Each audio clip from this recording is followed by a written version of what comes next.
தொழுகை போன்ற விஷயங்களில் அந்த பார்க்கின்ற விவகாரங்களை பொறுத்துத்தான் அங்கே கருத்து வேறுபாடு வருகிறது. விரலை ஆட்டுகின்ற விஷயமாக இருந்தாலும் சரி, விரலை நீட்டுகின்ற விஷயமாக இருந்தாலும் சரி, கையை கட்டுகின்ற விஷயமாக இருந்தாலும் சரி, கையை போடுகின்ற விஷயமாக இருந்தாலும் சரி, அத்தனையுமே கமார் ஐத்துமூனி உசல்லி, என்னை எவ்வாறு தொழக்கண்டீர்களோ அவ்வாறு தொழுங்கள் என்று சொன்னதின் காரணத்தினால் சஹாபாக்கள் ஒவ்வொரு விதமாக பார்த்ததை அறிவித்திருக்கிறார்கள்.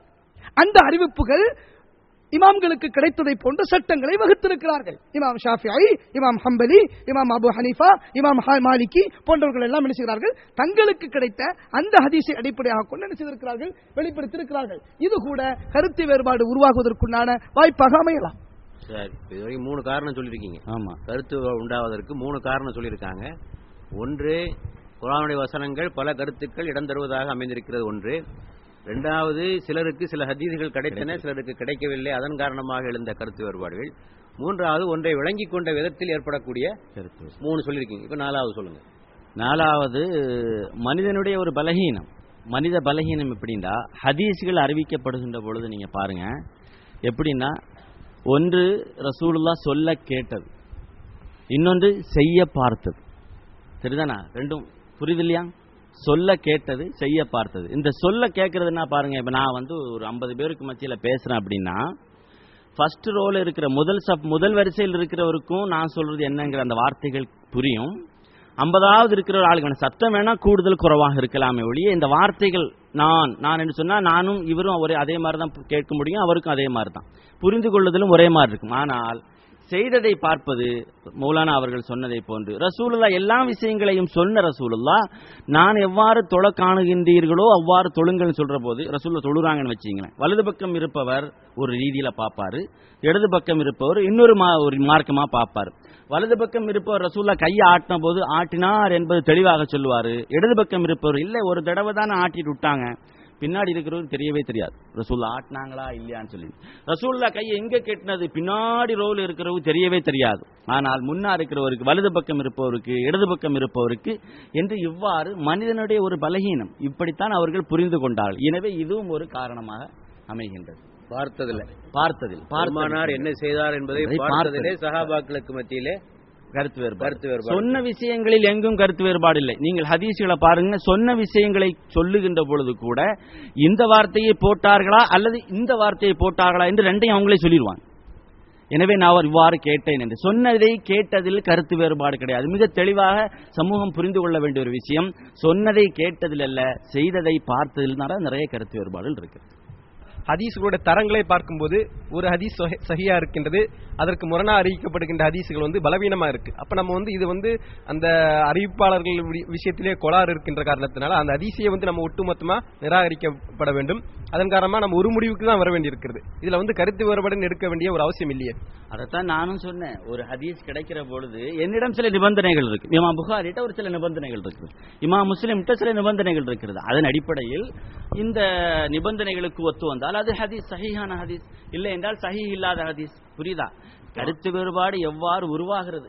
எனவே அந்த காரணத்தை தான் நீங்க இன்னொரு இப்போ 4 காரணம் இது வரைக்கும் சொல்லியிருக்கோம். இப்ப நீங்க சொன்னது 5வது காரணம். இப்போ என்ன காரணம்னா, கருத்துகள் உருவாவதற்கு ஒரு ஹதீஸ் ஆதாரப்பூர்வமானதா இல்லையா என்பதில் கருத்து வேறுபாடு. ஒரு அறிஞர் அதனுடைய கருத்து வேறுபாடு ஒரு ஹதீஸ் ஆதாரப்பூர்வமானதுதான் என்பதற்கு சில அளவுகோல்களை வைத்திருக்கிறார். அந்த அடிப்படையில் இதை ஆதாரப்பூர்வமான என்று முடிவு பண்ணுகிறார். இன்னொரு அறிஞர் அவர் வைத்திருக்கிற அளவுகோலுக்கு அது சரிப்பட்டு வரல, ஆகவே அதை தள்ளிவிடுகிறார். ஆகவே இந்த அடிப்படையில் கருத்து வேறுபாடு தோன்றுவதற்கு காரணம் ஹதீதுகள் சஹீஹானவையா இல்லையா என்று முடிவு செய்வதில் அறிஞர்களுக்கு கருத்து வேறுபாடுகளும் சட்டத்தில் கருத்து வேறுபாடை கொண்டு விட்டுவிட்டது இல்லையா? ஆனால் இந்த விஷயத்தில் நான் ஒரு விஷயத்தை தெளிவுபடுத்த விரும்புகிறேன். இமாம் புகாரி அவர்கள் வைத்திருக்கின்ற அளவுகோல் இமாம் முஸ்லிம் அவர்கள் வைத்திருக்கிறார்களா? இமாம் புகாரியும் முஸ்லிமும் அவர்களும் வைத்திருக்கின்ற அளவுகோலை இமாம் அபூ தாவூத் அவர்கள் வைத்திருக்கிறார்களா? அப்போ இமாம் புகாரி இடத்தில் லைஃபானவை இமாம் திருமதி இடத்தில் என்னவா இருக்குது? சஹீஹானதாக வருகிறது. இப்ப இதை சஹீஹில் எடுத்துக்கொள்வீர்களா அல்லது லைஃபில் எடுத்துக்கொள்வீர்களா? இதான் விஷயம். இது இந்த மாதிரி இதற்கு ஒரு சிம்பிள் உதாரணம் பாமரர்கள் விளங்கிக் கொள்வதற்கு போன்று உண்டான உதாரணத்தை நீங்கள் பார்த்தீர்கள் சொன்னால், 2 திராசு இருக்குது. அதாவது ஒரு திராஸ் இருக்குது, அந்த திராஸ்ல 1 கிலோ சீனி இருக்கு, இதுல 1 கிலோ சர்க்கரை இதுல இருக்கு. இதுல 950 கிராம் சர்க்கரை இருக்கு. இதுல 1 கிலோ இருக்குது, 50 கிராம் சர்க்கரை இதுல கம்மியா இருக்கு.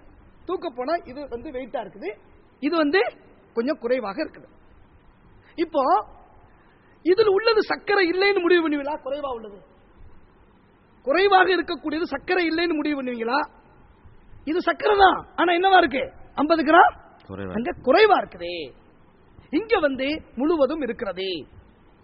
இந்த மாதிரி தான் நீங்க ஹதீஸ லைஃபுக்கு, ஹதீஸ சஹீஹுக்கும் லைஃபுக்கும், நான் மௌதுவுக்கு சொல்லல. மௌது விஷயம் என்பது வேற, அது கொள்கையுடன் முரண்படுகின்ற விவகாரம், கட்டப்பட்டவைகள், அது விஷயத்துக்கு வேலை. நான் லைஃபான அம்சம் என்று வரப்போகும் பொழுது இங்கே இருக்கின்ற இந்த 50 கிராம் கம்மி இருக்கின்றதும் சீனிதான் என்ற நிலைக்கு நாம் வந்தோம் சொல்லி சொன்னா கருத்து வேறுபாடுகளை அணுகுகின்ற விவகாரத்திற்கு ரொம்ப ஈஸியா இருக்கும். ஆனா மக்கள் என்ன செய்றாங்கன்னு சொல்லி சொன்னா, இந்த 1 கிலோ இருப்பது மட்டும்தான் சீனி, இங்க 950 கிராம் இருப்பது அது என்ன இல்ல, சீனியே இல்லை என்ற முடிவுக்கு வரும்பொழுதுதான் என்ன ஆகிறது? அங்கே பிரச்சனை வருகிறது.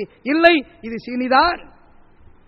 ஆனால் எப்பாவது ஒரு காலகட்டத்தில் அந்த ஹதீசுகள் விவகாரங்கள் அதிகமாக கிடைக்க போகும் பொழுது இது என்ன ஆகிவிடும்? இதை விட இது மிஞ்சிவிடக்கூடிய அளவிற்குண்டான சூழல் கூட உருவாக்குவதற்கு வாய்ப்புகள் என்ன செய்யலாம், அமையலாம். ஆகவே லைஃபையும் சஹீஹையும் நாம் பிரித்து பார்க்க போகும் பொழுது அது முழுக்க முழுக்க ஒதுக்கி தள்ளப்பட்டது என்ற விவகாரத்துக்கு நாம் வந்துவிட முடியாது. அது புகாரி இமாம் மட்டும்தான் ஒதுக்கிவிடப்பட்டிருக்கிறது. ஆனால் முஸ்லிம் அதை ஏற்றிருக்கிறார், அதை அபூதாவுத் ஏற்றிருக்கிறார், திருமதி மட்டும்தான் அதை லைஃப் என்று சொல்லியிருக்கிறார், நஸஈ ஏற்றிருக்கிறார், பைஹக்கி ஏற்றிருக்கிறார். இப்படி பல விவகாரங்கள் என்ன செய்கிறது நமக்கு மத்தியிலே குறிப்பிடப்படுகிறது. இமாம் புகாரியை நீங்கள் எடுத்துக்கொள்ளுங்கள். நமக்கு இமாம் புகாரியுடைய ஹதீஸ் நூல் தெரிந்தது எது? சஹீல் புகாரி, அப்படித்தானே இல்லையா? இமாம் புகாரியுடைய இன்னொரு ஹதீஸ் நூல் இருக்குது, என்னது? அதபுல் முஃப்ரத். ஏன் அதை ஒரு தனியாக எழுதுனாங்க இமாம் புகாரி? அதுவும் ஹதீஸ் நூல் தான், ஆனால் அது சிஹாஹு சித்தா என்று சொல்லப்படக்கூடிய